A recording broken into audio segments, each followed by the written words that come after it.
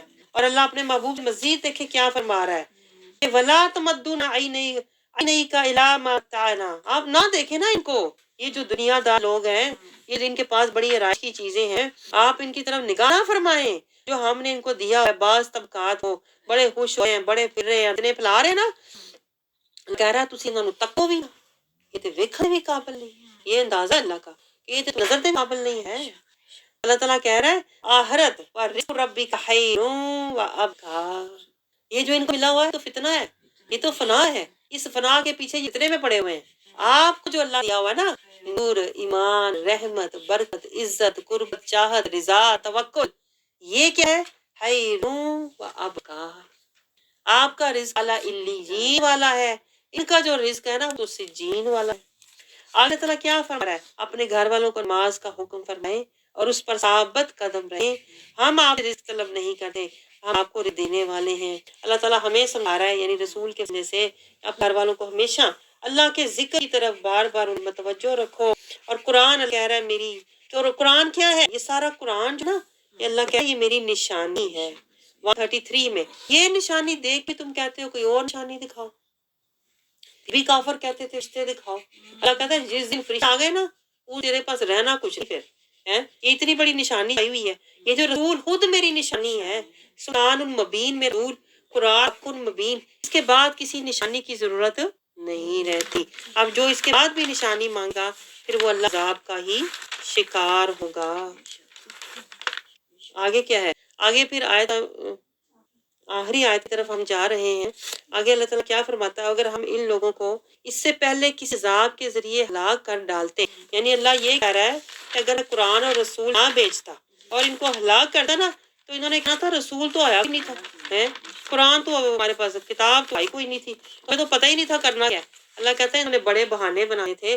تو جب رسول اور کتاب آ گئی ہے تو اس کے باوجود یہ لوگ جو ہیں یہ نہیں مان رہے. تو کیا اب فرما دیجئے کل، دیکھیں دو کل ساتھ آ گئے ہیں. یہ دیکھیں آپ ذرا، قوف کل اور ایک کاف کل، دونوں کے معنی دیکھ لیں ڈفرنٹ ہیں. یہ دیکھیں آپ، ہاں اس سے آپ اندازہ کریں تو کتنی سیکھنی ضروری ہے. ایک کل ہے کہو، اور ایک کل ہے سب، تم سب. منتظر، اللہ کہتا ہے پھر تم بھی انتظار کرو. ہر کوئی منتظر ہے، یعنی تم اللہ کی کتاب اور رسول کی پیروی نہیں کر رہے نا، پھر تم انتظار کرو. کس کا؟ اللہ کے عذاب کا. پھر اللہ کہہ رہا ہے میں بتا دوں گا کون لوگ راہ راست پر ہیں. صراط سوی، یہاں سے دیکھیے انہوں نے منہاج السوی جو ہم پڑھتے ہیں نا، یہاں سے میں نے شعر نام لیا تھا منہاج السوی کا. صراط سوی یعنی کہ سیدھا راستہ وہ دکھا رہے ہیں منہاج السوی سے. صراط سوی دکھا رہے ہیں منہاج السوی سے. دیکھیں اللہ والے کہاں سے لیتے ہیں. وَمَنِ اهْتَدَىٰ، اور وہ ہدایت رستہ ہے، تو اس لیے نے کہا پھر منہاج السوی سے انہیں پھر صراط السوی مل جائے اور ہدایت کا رستہ مل جائے. وہ جو ہم پڑھے صرف منہاج السوی. اللہ تعالیٰ ہم استقامت عطا فرمائے. اب سورۃ طٰہٰ دیکھیں تھوڑا سا جائزہ. یہ تذکرہ ہے. اللہ تعالیٰ فرماتا ہے کہ آپ ڈرائیں لوگوں کو. اللہ نے نازل کیا ہے جو عرش پر استوا ہوا ہے. موسیٰ علیہ السلام کو اللہ نے آگ دکھائی اور پھر اللہ تعالیٰ نے ان کو آزمایا اور چن لیا اور پھر بتایا کہ وَالسَّلَامُ عَلَىٰ مَنِ اتَّبَعَ الْهُدَىٰ، جو اس قرآن کی پیروی کرے گا وہی سلامتی والے ہوں گے. اور دیکھیں پیروی کرتے ہیں وہ پھر جادو سے بھی بچتے ہیں. یہ اس اصل سورۃ طٰہٰ کا حلقہ ہے نا، وہ یہ ہے کہ جو اللہ کے کلام کی پیروی کرتے ہیں نا ان کے اوپر کوئی بھی جادو اثر نہیں کرتا. جس طرح موسیٰ علیہ السلام کو اللہ نے بچایا سامری کے جادو سے، اور اللہ تعالیٰ آگے آدم علیہ السلام کا قصہ بیان کرتا ہے. پھر اللہ تعالیٰ بار بار کہتا ہے کہ قرآن کی پیروی کرو تم نہ گمراہ ہوگے نہ بھٹکو گے. پہلے کہا اس قرآن کی پیروی کرو سلامتی میں رہو گے. اب یہ کہا کہ شیطان وہ مرضی کر لے تم بھٹکنے سے بچ جاؤ گے. یہ قرآن اگر تم تھام لو گے نا، اللہ یہ بتا رہا ہے، اگر قرآن تھام لو گے تو جادو سے بچو گے اور گمراہی سے بھی بچو گے. تو جو اس سے منہ دے گا اللہ کہہ رہا ہے میں حشر کے دن سے اندھا اٹھاؤں گا. اللہ کیا آگے سمجھائے؟ اجل ہے تھوڑی دیر کے لیے، صبر کرو، ذکر کرو، شکر کرو، توکل کرو. اور پھر اللہ کہہ رہا ہے لعلک لترضی، میں اپنے محبوب کو راضی کرنا چاہتا ہوں، تم میرے محبوب کو راضی کرو. پھر اللہ کیا کہہ رہے ہیں؟ اپنے محبوب سے کیا ہے؟